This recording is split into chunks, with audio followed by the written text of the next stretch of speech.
वेडले नाम का एक अंग्रेज थे और उन्होंने अशोका की राजधानी खोज रहे थे कि अशोका की राजधानी कहाँ है। हालांकि यह ड्यूटी हमारी थी, यह ड्यूटी भारतीयों की थी कि अशोका की राजधानी कहाँ है।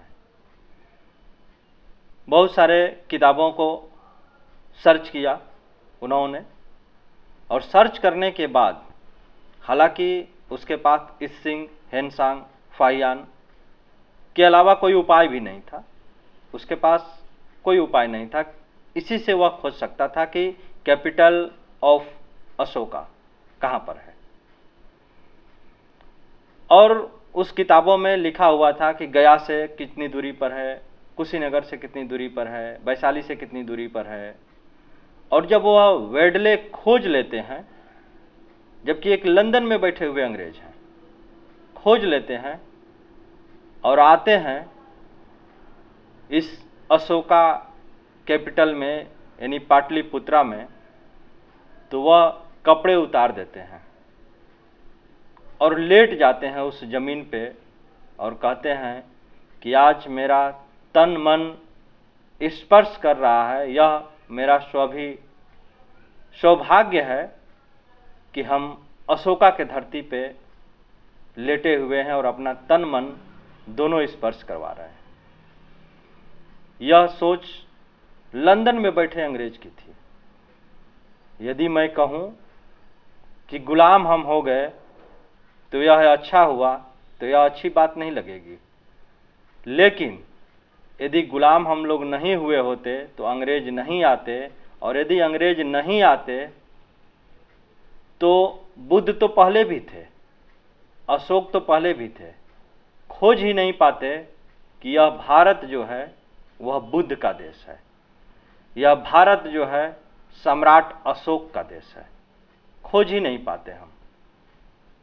इसलिए यदि यह लोग खोजे हैं तो जितना हम अशोक को शुक्रगुजार हैं खोज करके कि बहुत सारे सील बता दिए, हम जो है उनका भी शुक्रिया अदा कर रहे हैं जिन्होंने इनको खोजा और खोज करके हमको दे दिया कि यह बुद्ध हैं, यह अशोक हैं।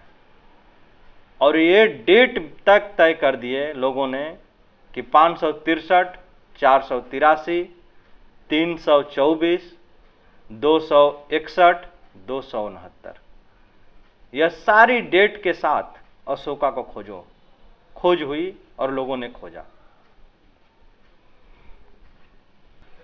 पहले गांव में नाटक चला करता था कि एक समय की बात है, एक राजा थे, लेकिन जो निश्चित समय की बात है वही इतिहास है। और इतिहास आम जन में नहीं पहुंच पाया, और आम जन के पास जो था वह इतिहास में नहीं आ पाया। सम्राट अशोक का इतना बड़ा साम्राज्य था कि उसे तलवार के बल पे नहीं चलाया जा सकता था, और तलवार के बल पे चलेगा भी तो वह तब तक चलेगा जब तक तलवार में ताकत रहेगी। तलवार की ताकत जैसे कम होगी फिर जनता जो है कि वहीं की वहीं पहुंच जाएगी। इसलिए अशोका ने 261 ईसा पूर्व जब कलिंग का युद्ध होता है और उस कलिंग में देखता है कि एक व्यक्ति के मरने के बाद कितनी जिंदगियां तबाह हो जा रही हैं। औरत उसकी है, बच्चे उसके हैं, बूढ़े माँ बाप उसके हैं, और इस चीज़ों को वह भुला ही नहीं पा रहा था। लोग जो है किसी राज्य को जीतने के बाद जश्न मनाते हैं। अशोका कई दिनों तक नहीं सो पाया, नींद ही नहीं आ रही थी उसको। बाद में एक बौद्ध भिक्षु को देखता है कि बहुत शांति से जा रहे थे, बुलवाया गया उन्हें, और आने के बाद अशोका अपना प्रॉब्लम रखता है कि हमें कई दिनों से नींद नहीं आ रही है। वह बौद्ध भिक्षु उसे समझाते हैं, और समझाने के बाद वह बौद्ध धर्म की दीक्षा ले लेता है और इसमें भी वह हद पार कर देता है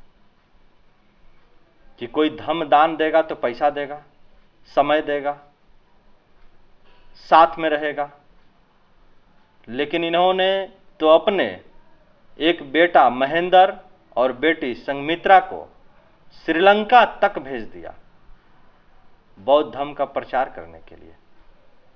और बौद्ध धर्म का प्रचार प्रसार इतना किया कि पूरे संतान को, यह पूरे जनता को यह संतान मानने लगा। और जैसे ही कोई जनता को संतान मानेगा तो समझ सकते हैं कि यदि आप संतान किसी को मानना शुरू कर देते हैं तो उसकी सारी जवाबदेही आपकी हो जाएगी, यानी आप पिता हो गए और पिता की सारी जवाबदेही होती है।